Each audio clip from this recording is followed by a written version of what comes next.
guys, it's me.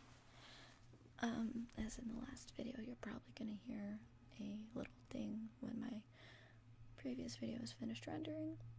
I apologize. But this is chapter 2 in a series of unfortunate events.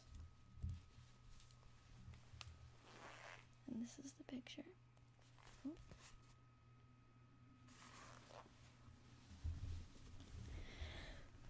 It is useless for me to describe to you how terrible Violet, Klaus, and even Sunny felt in the time that followed. If you have ever lost someone very important to you, then you already know how it feels.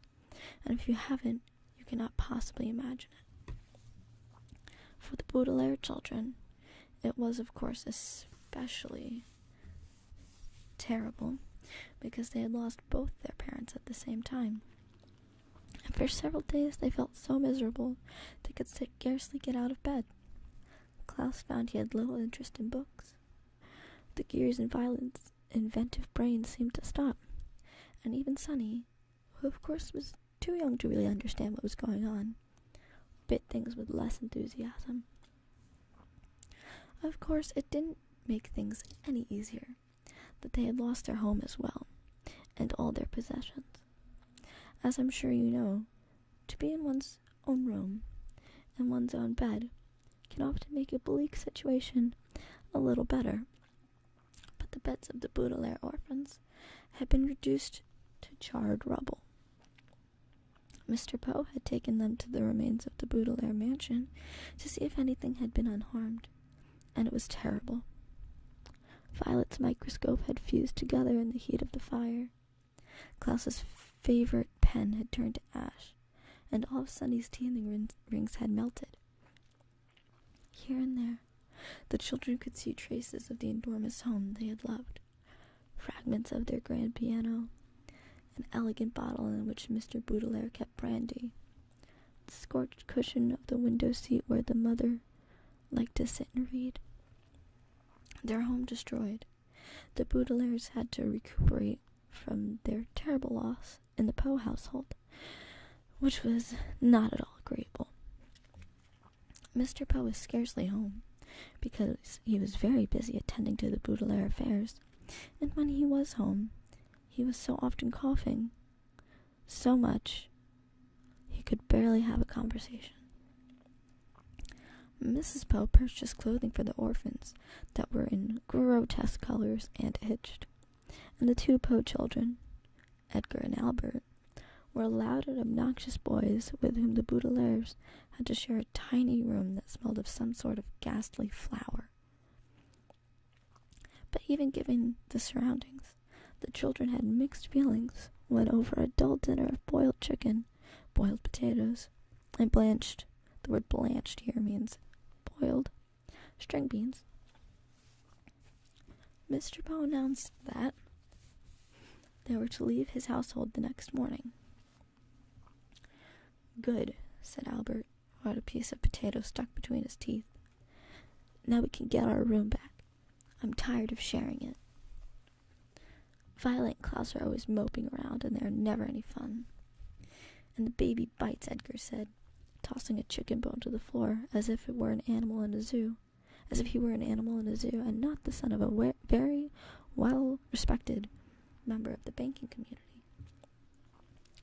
"Where will we go?" Violet asked nervously. Mr. Poe opened his mouth to say something, but erupted into a brief fit of coughing. "I have made arrangements," he said finally, "for you to be raised by a distant relative of yours who lives on the other side of town. His name is Count Olaf." Violet, Klaus, and Sunny looked at one another, unsure of what to think. On one hand, they didn't want to live with the Poes any longer. On the other hand, they had never heard of Count Olaf and didn't know what he would be like. "Your parents will," Mr. Poe said, "instructs that you will be raised in the most convenient way possible. Here in the city, you'll be used to your surroundings, and this Count Olaf is the only relative who lives within the urban limits." Klaus thought this over for a minute as he swallowed a chewy bit of bean. "But our parents never mentioned Count Olaf to us." Just how is he related to us exactly? Mr. Poe sighed and looked down at Sunny, who was biting a fork and listening closely. He is either a third cousin 4 times removed, or a fourth cousin 3 times removed.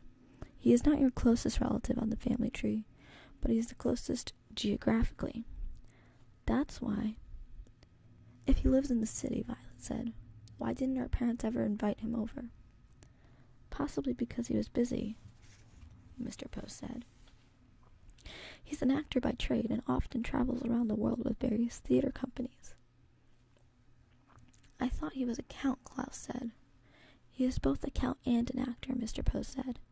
Now I don't mean to cut short our dinner, but you children have to pack up your things, and I have to return to the bank to do some more work. Like your new legal guardian, I am very busy myself. The 3 Baudelaire children had many more questions for Mr. Poe, but he had already stood up from the table, and with a slight wave of his hand departed from the room. They heard him coughing into his handkerchief, and then the front door creaked shut as he left the house. Well, Mrs. Poe said, you 3 had better start packing. Edgar, Albert, please help me clear the table. The Baudelaire orphans went to the bedroom and glumly packed their few belongings. Klaus looked distastefully at every ugly shirt Miss Poe had bought for him as he folded them and put them in the small suitcase. Violet looked around the cramped, smelly room in which they had been living, and Sunny crawled around solemnly, biting each of Edgar and Albert's shoes, leaving small teeth marks in each one so she would not be forgotten. From time to time, the Baudelaire children looked at one another, but with their future such a mystery, they could think of nothing to say. At bedtime, they tossed and turned all night, scarcely getting any sleep between the loud snoring of Edgar and Albert and their own worried thoughts. Finally, Mr. Poe knocked on the door and stuck his head into the bedroom. Rise and shine, Baudelaires, he said. It's time for you to go to Count Olaf's.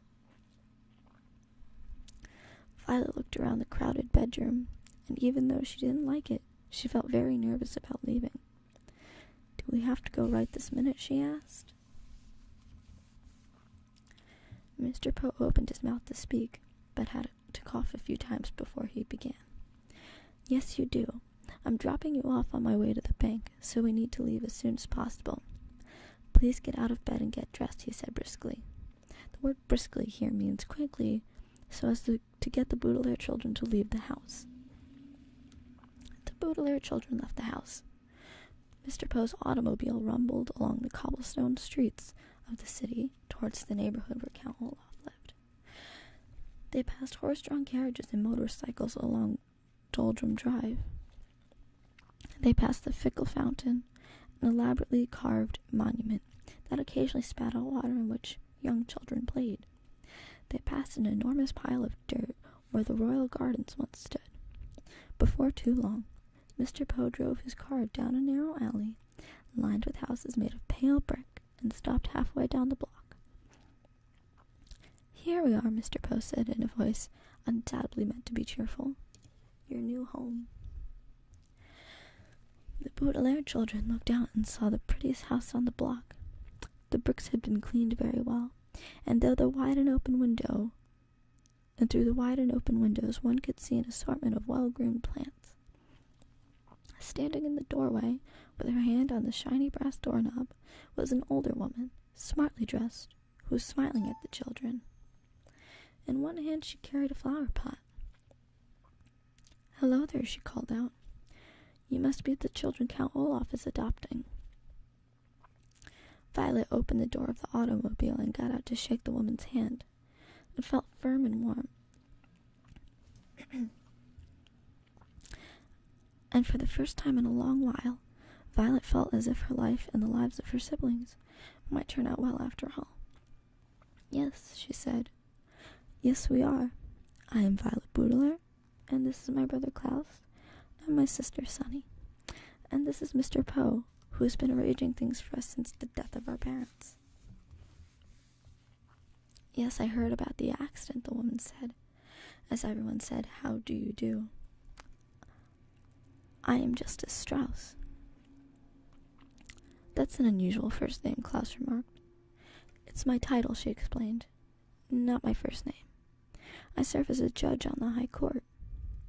"How fascinating," Violet said. "And are you married to Count Olaf?"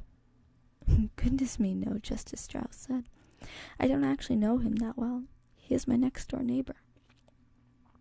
The children looked from the well-scrubbed house of Justice Strauss to the dilapidated one next door. The bricks were stained with soot and grime. There were only 2 small windows, which were closed with the shades drawn even though it was a nice day. Rising above the window was a tall and dirty tower that tilted slightly to the left. The front door needed to be repainted, and carved in the middle of it was an image of an eye. The entire building sagged to the side like a crooked tooth. "Oh," Sunny said, and everyone knew what she meant. She meant, "What a terrible place. I don't want to live there at all." "Well, it was nice to meet you," Violet said to Justice Strauss. "Yes," said Justice Strauss, gesturing to her flower pot. "Perhaps one day you could come over and help me with my gardening." "That would be very pleasant," Violet said, very sadly. It would of course be very pleasant to help Justice Strauss with her gardening, but Violet could not help thinking that it would be far more pleasant to live in Justice Strauss's house instead of Count Olaf's. What kind of man, Violet wondered, would carve an image of an eye into his front door? Mr. Poe tipped his hat to Justice Strauss, who smiled at the children and disappeared into her lovely house. Klaus stepped forward and knocked on Count Olaf's door, his knuckles rapping right in the middle of the carved eye. There was a pause, and then the door creaked open, and the children saw Count Olaf for the first time. "Hello, hello, hello," Count Olaf said in a wheezy whisper. He was very tall and very thin, dressed in a gray suit that had many dark stains on it. His face was unshaven, and rather than 2 eyebrows, like most human beings have, he had just one long one. His eyes were very, very shiny, which made him look both hungry and angry. "Hello, my children. Please step into your new home and wipe your feet outside so no mud gets indoors." As they stepped into the house, Mr. Poe behind them, the Baudelaire orphans realized what a ridiculous thing Count Olaf had just said. The room in which they found themselves was the dirtiest they had ever seen, and a little bit of mud from the outdoors wouldn't have made a bit of difference. Even by the dim light of the one bare light bulb that hung in the ceiling, the 3 children could see that everything in this room was filthy, from the stuffed head of a lion which was nailed to the wall to the bowl of apple cores which sat on the small wooden table. Klaus willed himself not to cry as he looked around. "This room looks like it needs a little work," Mr. Poe said, peering around in the gloom. "I realize that my humble home isn't as fancy as the Baudelaire mansion," Count Olaf said, "but perhaps with a bit of your money we could fix it up a little nicer." Mr. Poe's eyes widened in surprise, and his coughs echoed in the dark room before he spoke. "The Baudelaire's fortune," he said sternly, "will not be used for such matters.